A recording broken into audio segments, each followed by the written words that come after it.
Welcome back to Scale Out a Guy's Workbench. Today we're working on another one of these 3 Ford Classics by AMT ERTL. Today we'll be building the 1957 Ford Fairlane 500. This one here is kind of unique. It reminds me of the 58 Impala that they did many years ago. And with that, what I mean by that actually is this one has opening doors. Now this plastic is molded in like a light gray. There is a bit of flash that needs to be cleaned up, but this is going to be nice because it has the, like I said, the opening doors. So there's the body. Oops, sorry, didn't mean to bump you guys. Hold on. There we go. Here's your interior tub. It's got a kind of a molded in carpet texture. Front suspension parts.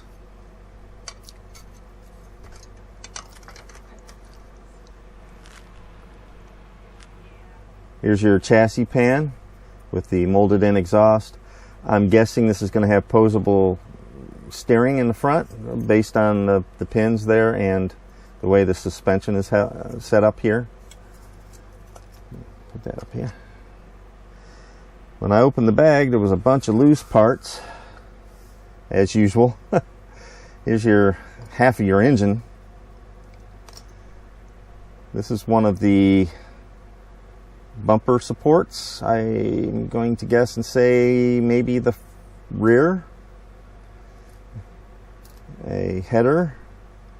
I'm not sure what that is. Wheel back and a cylinder head. Now this is kind of nice. It gives you a choice of interiors. You could go with a more custom type of interior. Your door panels and your outer doors. Or you can go with a more traditional bench seat. I'm kind of digging that custom interior. I might go ahead and do that on this one. There's more engine parts. Here's another one of those bumper supports, and I do believe that one's the front. They look different. Dash. Not exactly sure what these are, but we'll figure it out as we go. Here's the other header. And here's all your suspension parts. This one comes with a dog. The Galaxy 500 had a mouse. This one has a dog. That's interesting. Okay, not a whole lot of parts in that. Oh, I forgot. Here's your chrome tree. Let me turn it around here. Got some custom wheels or your stock full wheel cover. Chrome front and rear bumpers. A chrome intake. Well, that's an air cleaner. I'm sorry. Air cleaner. Interesting. This is the only decal sheet that comes with it. They give you either the Super Ford license plate or an actual Tennessee license plate and some fancy stripes. Comes with metal axles and a whole bunch of tires. I'll have to figure out which tires go to this. Just like the 63 Ford, this 57 Fairlane has got, a choice of tires here. And there's your front and rear glass and the headlights. And of course, in this baggie, there's the taillights for all 3 of the cars that come in this kit. As you can probably tell, I'm in the middle of building all of these cars, so that's why they're all together like that. Here's your assembly instructions and a little history on the 57 Fairlane.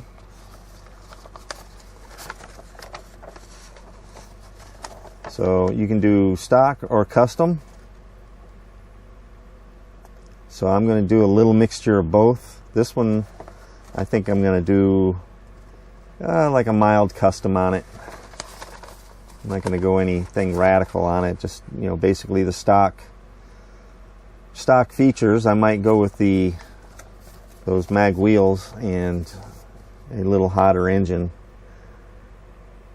I'm going to try my hand at a two-tone paint job, kind of like what's on the box here.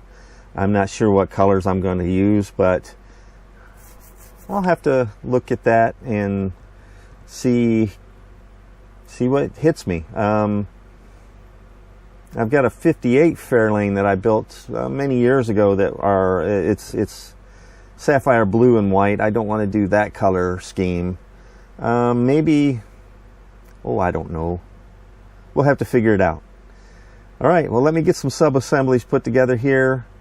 Head on over to the paint booth, throw down some primer, and we'll go from there.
All right, fellas, I did a little bit of work off camera as usual.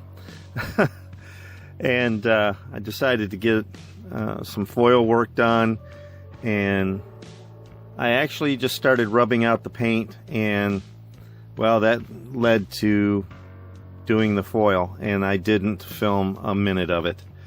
So sorry about that, but here's what I got so far.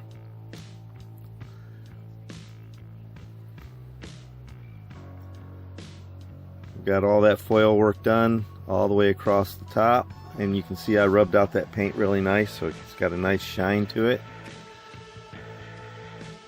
Here's the other side. I also installed the headlights.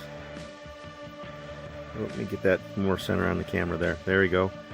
Got the headlights installed. Now, of course, these are not the box stock headlights. These are those gemstones that I love to use. They just give the headlights so much depth. Okay, so this is done. I didn't use any clear coat on this at all. This is just the paint and a whole bunch of elbow grease. So yeah, that turned out really, really nice. I'm thoroughly impressed with this paint. So I got to get busy with the rest of the build. I'm going to set this aside for right now. The next time you see the body, I'll be putting the glass in it, and it will be pretty close to final build on that. So let's get started on the chassis and the interior and the rest of the build.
Okay fellas, it's time to do the wheels and tires. I decided that I wanted to go with the mag wheels on this vehicle. I think that they would look kind of sporty on there, especially considering the paint job that it's going to have. These tires are very unusual.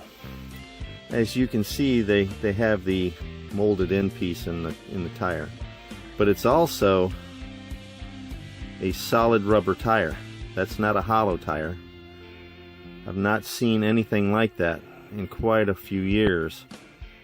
So when you go to cut that out, it's quite interesting. So it's easy to go from this side so you can see what you're doing, but in order to make the most efficient cut, go from the inside like this. But I did one each way, and I think doing it this way obviously is pretty easy. Now this is fairly thick. I don't know if you can see that. It's fairly thick rubber that you're cutting through. It's not that thin stuff that it just kind of gives way. Even with a sharp blade, it takes a little bit to get through that. And I never like doing tires like this because I'm always afraid that I'm going to slip and slit my finger open. I've done that before in the past when I was younger, and even though I'm much older now, I'm not going to tell you how much older, but I am much older now, I still have that feeling like I'm going to do it. Even though I'm a lot less cavalier than I used to be when I was younger. Okay, now you can see that that didn't cut very well, but it's real easy to trim because you don't have that hollow tire, you know, flexing and giving you a hard time, you know, getting that extra rubber, if you will, out of there. It's not rubber. I don't know what the heck they make that out of. Maybe it's rubber. I don't know. I'm not an expert. I don't know anything about this stuff.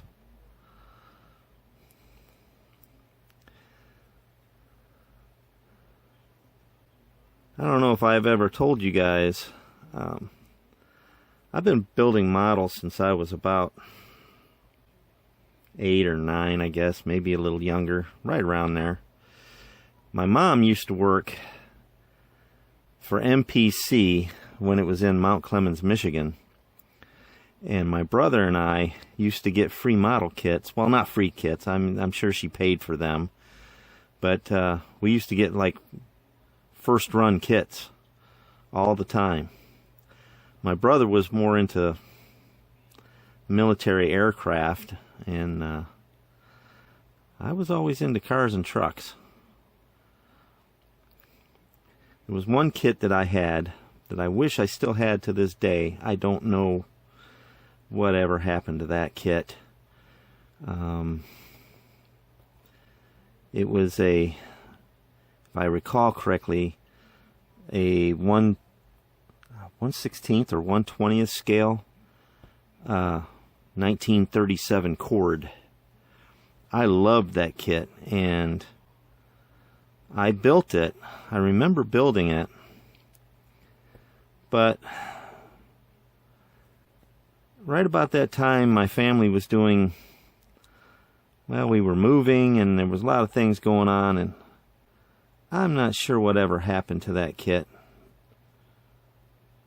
It just disappeared. It may be that, you know, when my back was turned and I wasn't looking, one of my parents threw it away. I don't know.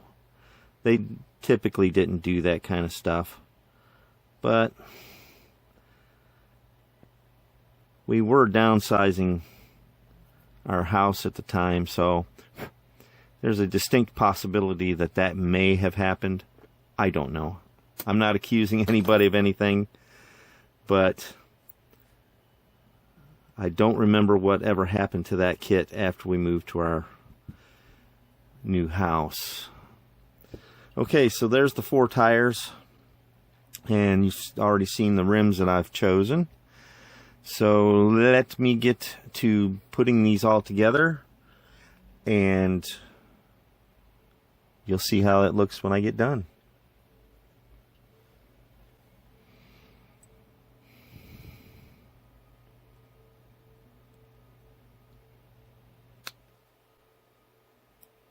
Oh yeah, that looks sharp.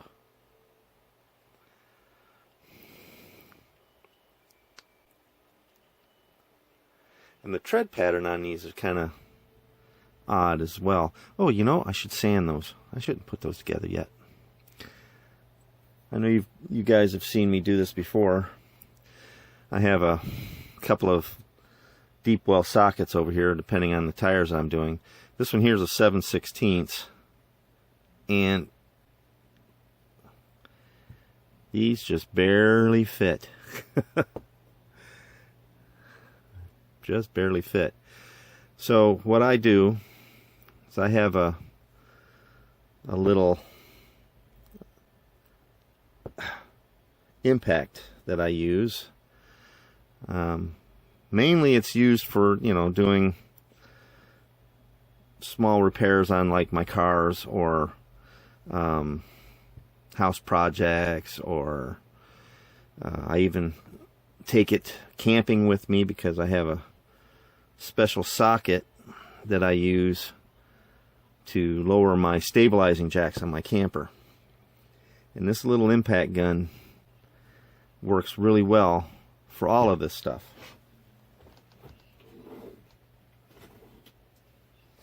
Like, here's the one that has the special socket for lowering my stabilizer jacks from my camper.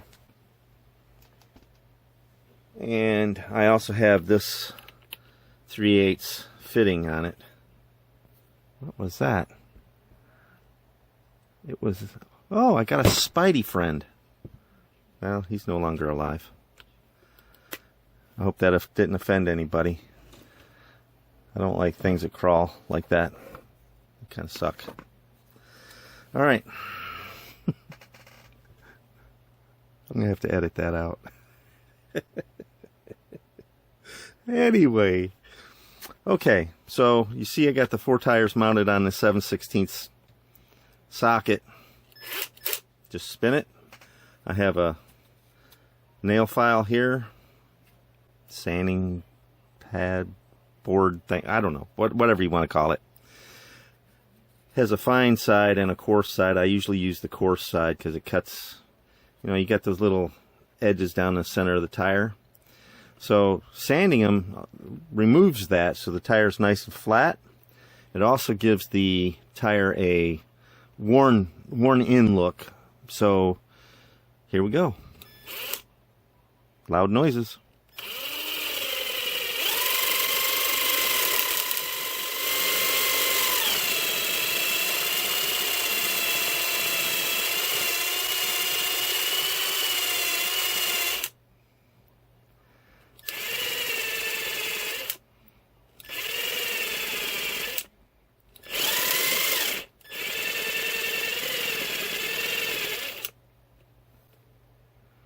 It's a little wobbly, but it works. And see how you get that, like it's a, you know, been on the road kind of a tire.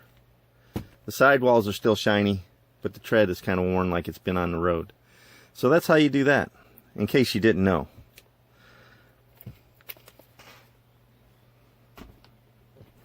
Most guys know that trick. I did this for the benefit of those that have never done that before. It serves as, like I said, it serves a dual purpose.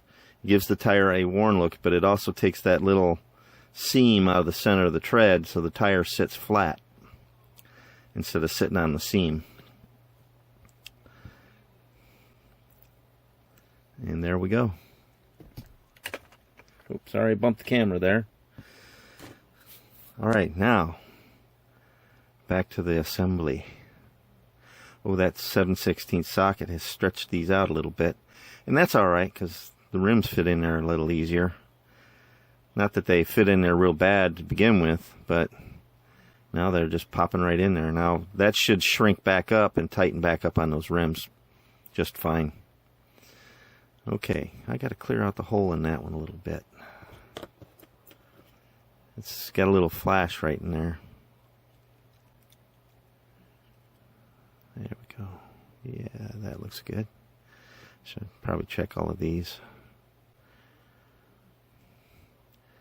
Now, for this being a 1993 edition kit, it's been really good as far as flash goes and what have you. I haven't seen a whole bunch so far on this kit. And that's great, because you know, most of the new kits nowadays, for whatever reason, I know the reason. I'm not going to say. For whatever reason, the newer kits they're just bad. Not all of them. Some of them. Some of them are just absolutely horrible when it comes to flash and warp and stuff. And I'm not complaining about that. Don't take me the wrong way. You know, I don't consider myself just an assembler. I'm a builder. I overcome those kind of issues. They're frustrating though. And I'm sure most of you guys know what I'm talking about. It can be frustrating when you pull a brand new kit out of the box, and it's got more twists and turns than the river. So it doesn't make building that particular kit any fun. I'm going to have to paint that once it's all assembled. Didn't think that painted. It's primered, but it's not painted. Alright. Come on, get down in there. Oh, got to trim that one up a little bit.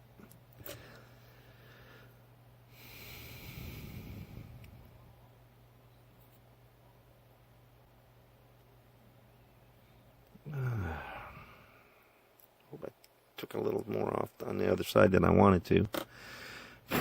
Hopefully that'll fit down in there okay. It's a little snug, but it does fit. That's good. So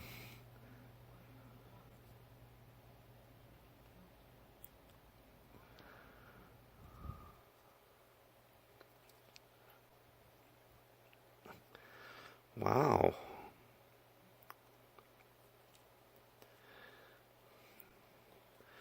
This is being a little stubborn. Alright, let me swap this around here real quick. Let me see if this goes in alright. Nope, I'm going to have to trim that.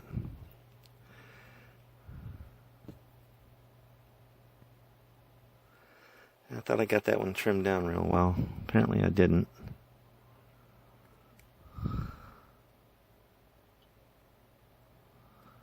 There we go. Give that a try.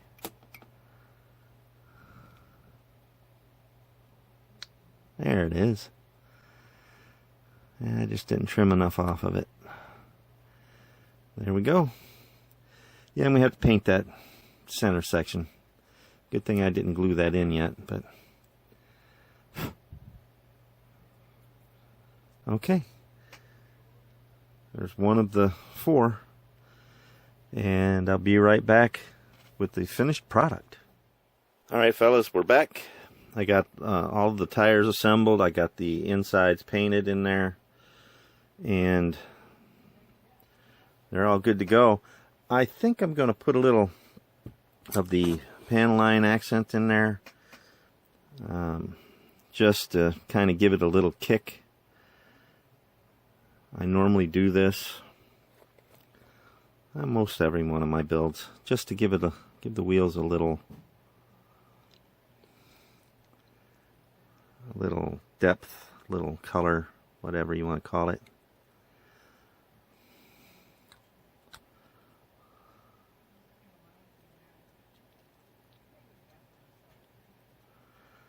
right.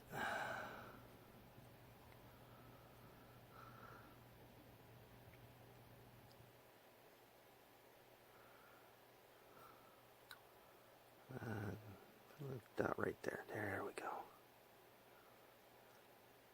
Wow, just had a flashback.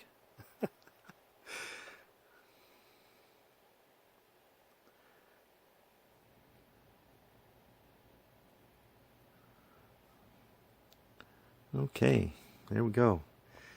And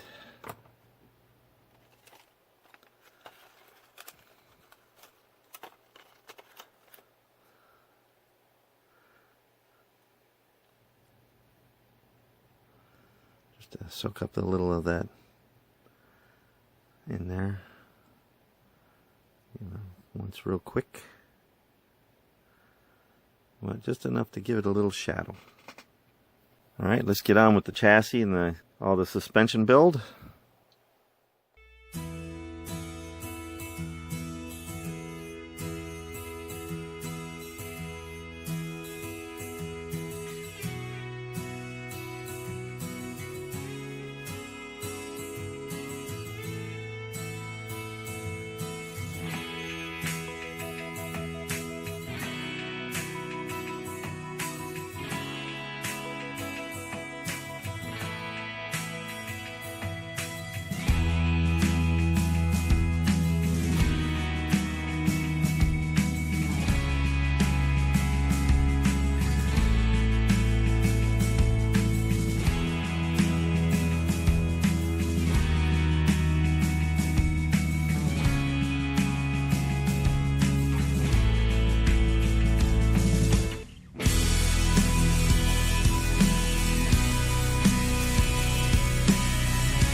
Welcome back to the final on this Classics 1957 Ford Fairlane 500. This build turned out great and was so easy to build. For a 1993 edition kit, there was nearly zero issues with the body lines, you know, mold lines, flash, warp, etc. You name it. This was a clean kit right out of the box. So I don't do two-tone paint jobs very often, and this one, I have to admit, this one turned out really fantastic. When I started this, I wanted to do a kind of a mix of the custom and the stock parts so that it would look like a car that you would see at a car show, you know, one of the local car shows. Some guy just bought the car and he's fixing it up slowly, whatever. So with that in mind, I went with the custom seats, and I painted those to match the exterior of the car. And of course, I went with the mag wheels. I also added the chrome Thunderbird air cleaner and valve covers.